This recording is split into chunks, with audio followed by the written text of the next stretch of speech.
안녕하세요. 지혜의 달인입니다. 오늘 여러분과 함께 파헤쳐볼 주제는 바로 지금 대한민국에서 가장 뜨거운 이야기, 머니무브 현상입니다. 저도 최근 자료 보고 정말 깜짝 놀랐는데 보름 만에 은행에서 29조 원이 빠져나갔다고요? 29조 원.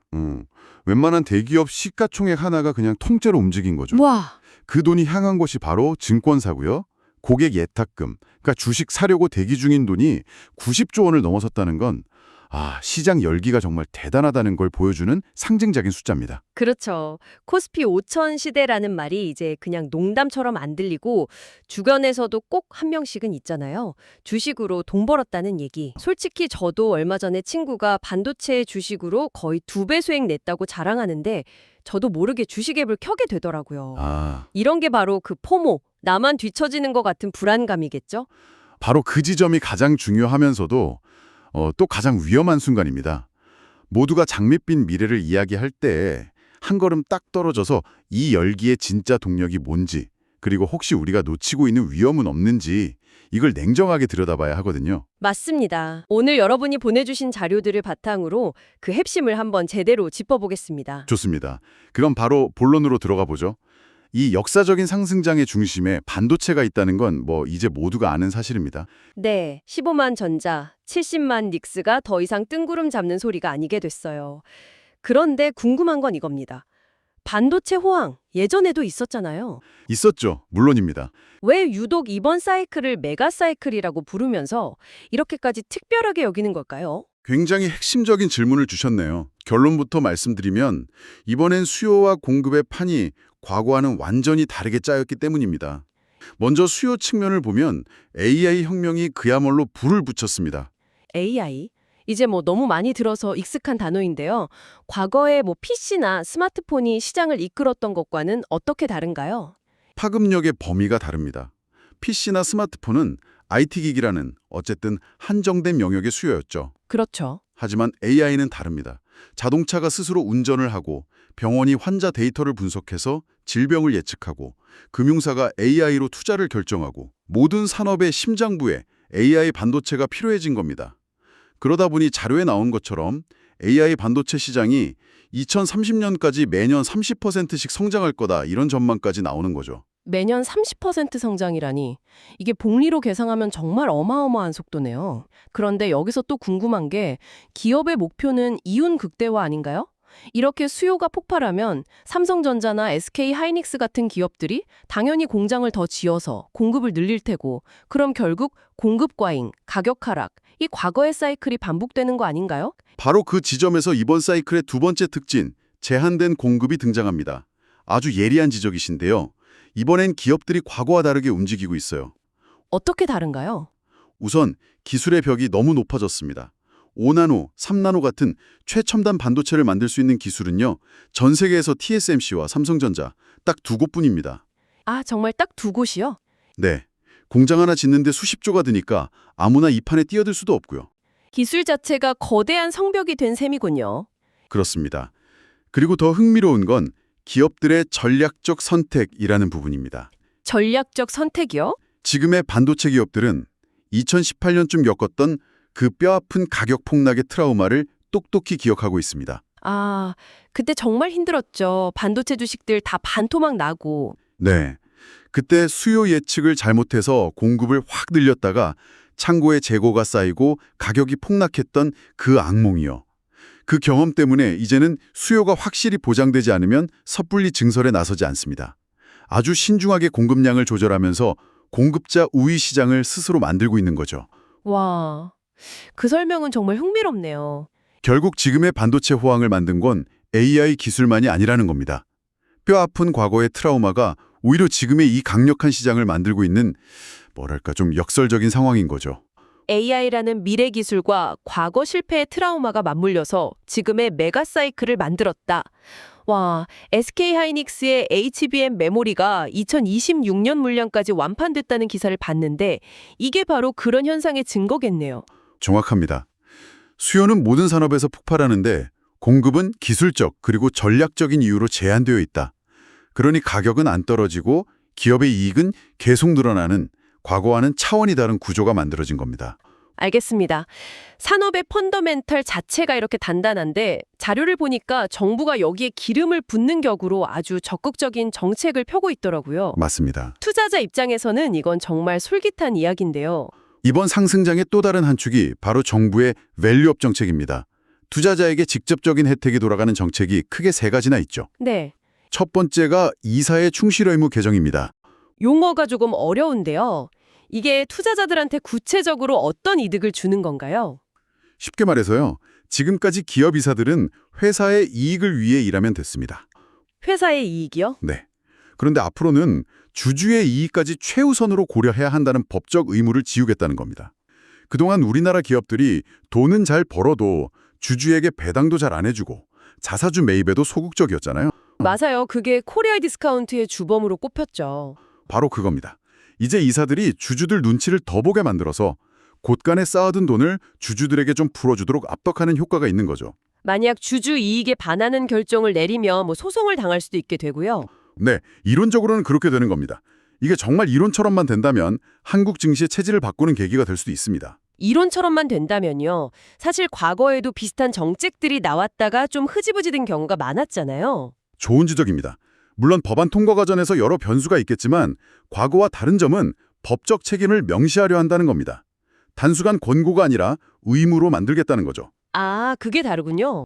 네, 물론 그럼에도 불구하고 실제 기업 문화가 바뀌기까지는 시간이 걸리겠지만 방향성 자체는 매우 긍정적이라고 볼 수 있습니다. 알겠습니다. 방향성만큼은 분명 의미가 있겠네요. 두 번째 정책은 투자자들 지갑에 직접적인 영향을 주는 배당 소득 분리 과세던데요. 이건 어떤 내용인가요? 이건 정말 파격적입니다. 기존에는 배당 소득이 연 2천만 원을 넘어가면 다른 소득이랑 합쳐서 최고 49.5%에 달하는 종합소득세를 내야 했습니다. 거의 절반이 세금이네요. 그렇죠. 배당 좀 받으려다가 세금 폭탄을 맞는 거죠. 이러니 고소득자들은 배당주 투자를 꺼릴 수밖에 없었고요. 맞아요. 그래서 일부러 배당 기준일 전에 팔아서 세금 피하는 사람들도 있었죠? 그런데 이제 일정 금액까지는 종합소득에 합산하지 않고 낮은 세율로 따로 떼서 과세받을 수 있는 선택권을 주겠다는 겁니다. 세금 부담이 확 줄어드니 고액 자산가들이나 은퇴생활자들이 안정적인 배당주로 눈을 돌릴 강력한 유인이 생기는 거죠. 실제로 정책 발표 이후에 고배당주로 뭉칫돈이 몰리는 현상이 나타나고 있습니다.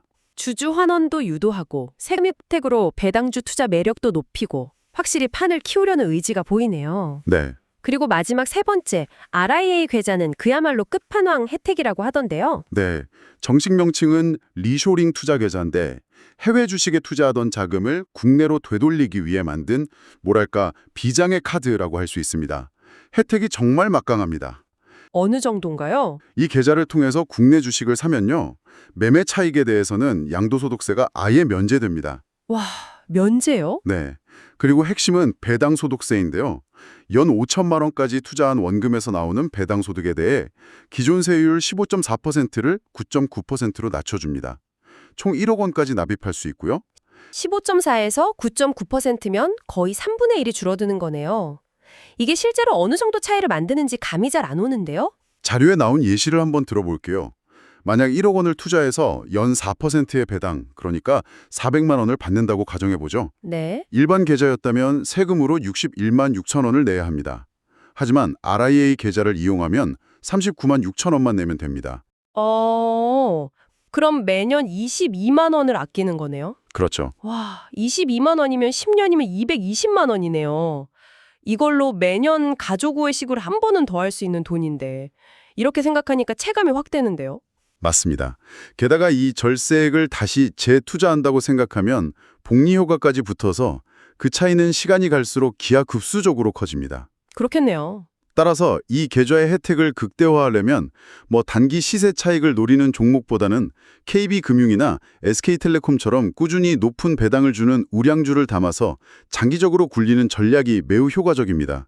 자, 정리해보면 반도체라는 강력한 엔진에 정부 정책이라는 날개까지 단 형국이네요. 네, 그렇게 볼 수 있죠. 이렇게 들으면 당장이라도 가진 돈을 전부 주식시장에 넣어야 할 것 같은데 이렇게 모든 게 좋아 보일 때가 사실 가장 위험한 법이죠. 맞습니다. 정말 중요한 지적입니다. 우리가 반드시 경계해야 할 리스크는 어떤 것들이 있을까요? 축제 분위기에 취해 있을 때일수록 출구 전략과 비상대책을 생각해둬야 합니다. 자료에서는 크게 4가지 위험 요인을 짚고 있습니다. 4가지요. 첫째는 우리 힘으로 어쩔 수 없는 외부 변수, 바로 미국 연준의 금리 정책입니다. 지금 시장은 연준이 올해 몇 차례 금리를 내릴 거라는 기대를 가격에 모두 반영하고 있습니다. 그런데 만약 미국의 물가가 생각보다 안 잡혀서 금리 인하가 멈추거나 최악의 경우 다시 금리를 올리는 상황이 온다면 어떻게 될까요? 글로벌 자금은 순식간에 안전자산인 달러로 몰려갈 겁니다.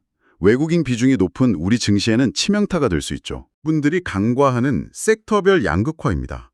지금 코스피 지수가 5천을 향해 간다고 해서 내 모든 종목이 빨간불일 거라는 건 착각입니다. 반도체가 하늘 높은 줄 모르고 오르는 동안 반대편에서는 중국과의 경쟁 때문에 수년째 바닥을 기는 업종들이 있습니다. 자료에 나온 롯데케미칼 같은 석유화학주나 LG 디스플레이가 대표적이죠. 아찔하네요.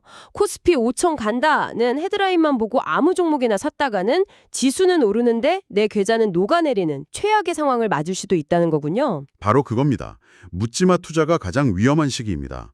내가 투자하려는 기업이 정말 이 상승장의 수혜를 받는 산업에 속해 있는지, 그 안에서도 경쟁력이 있는지, 옥석을 가리는 과정이 그 어느 때보다 중요합니다. 명심하겠습니다. 그럼 3번째 리스크는요? 가장 근본적인 질문, 밸류에이션 부담입니다. 쉽게 말해 이 가격이 과연 합당한가 하는 거죠. 아, 너무 비싼 거 아니냐. 네, 실적이 좋아지니 주가가 오르는 건 당연하지만 실적 개선 속도보다 주가 상승 속도가 과도하게 빠르면 그건 거품일 수 있습니다. 나만 돈 못 벌면 안 된다는 그 포모 심리가 시장을 지배할 때 이런 과열 현상에 나타나기 쉽습니다. 2000년 IT 버블 때처럼 실체 없는 기대감만으로 주가가 올랐다가 한순간에 무너질 수도 있다는 경고로 들리네요. 그렇습니다. 마지막 4번째는 늘 존재하는 변수, 지정학적 리스크입니다. 미중 갈등이 격화되거나 대만 해협에서 군사적 긴장이 고조되는 것처럼 우리가 예측할 수 없는 외부 충격은 언제든 시장을 덮칠 수 있다는 점도 잊어서는 안 됩니다. 오늘 이야기를 종합해보면 코스피 5000 시대를 이끄는 머니 무브는 AI 혁명과 과거의 트라우마가 빚어낸 반도체 메가 사이클, 그리고 정부의 적극적인 밸류업 정책이라는 2개의 강력한 엔진으로 움직이고 있다는 거네요.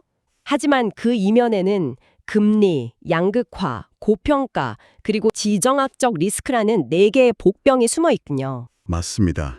기회와 위험의 크기가 모두 큰 그야말로 하이 리스크, 하이 리턴 시장 상황을 입체적으로 이해하는 것이 핵심입니다. 자료 마지막 부분에 인상 깊은 구절이 있더라고요. 투자는 100m 달리기가 아니라 42.195km 마라톤이다. 아, 옆 사람이 치고 나간다고 조급해서 오버페이스하면 결국 완주하지 못하죠. 바로 이럴 때 워렌 버핏의 그 유명한 말이 떠오릅니다. 다른 사람이 탐욕스러울 때 두려워하고 다른 사람이 두려워할 때 탐욕스러워하라. 그렇죠. 지금은 명백히 많은 사람들이 탐욕을 느끼는 시기일 수 있습니다. 이럴 때일수록 냉철한 이성이 필요하죠. 맞습니다. 기회의 시기인 건 분명하지만 동시에 경계의 끈을 놓아서는 안 되는 시기이기도 합니다. 수익을 줬기 전에 내 소중한 원금을 지키는 것이 먼저라는 투자의 대원칙을 다시 한번 새겨야겠습니다. 오늘 이 시간을 마무리하며 여러분께 마지막으로 질문 하나를 남기고 싶습니다. 이 뜨거운 시장에서 수익률을 쫓기보다 나 자신의 투자 원칙과 평정심을 지키기 위해 오늘 당장 할 수 있는 작은 행동 한 가지는 무엇일까요? 거창할 필요는 없을 것 같습니다. 그저 내가 왜 이 투자를 시작했는지, 그리고 어떤 원칙을 지킬 것인지 노트에 한번 적어보는 것만으로도 큰 도움이 될 겁니다. 오늘 분석이 여러분의 현명한 투자 여정에 작은 나침판이 되었기를 바랍니다. 지혜의 달인이었습니다. 감사합니다.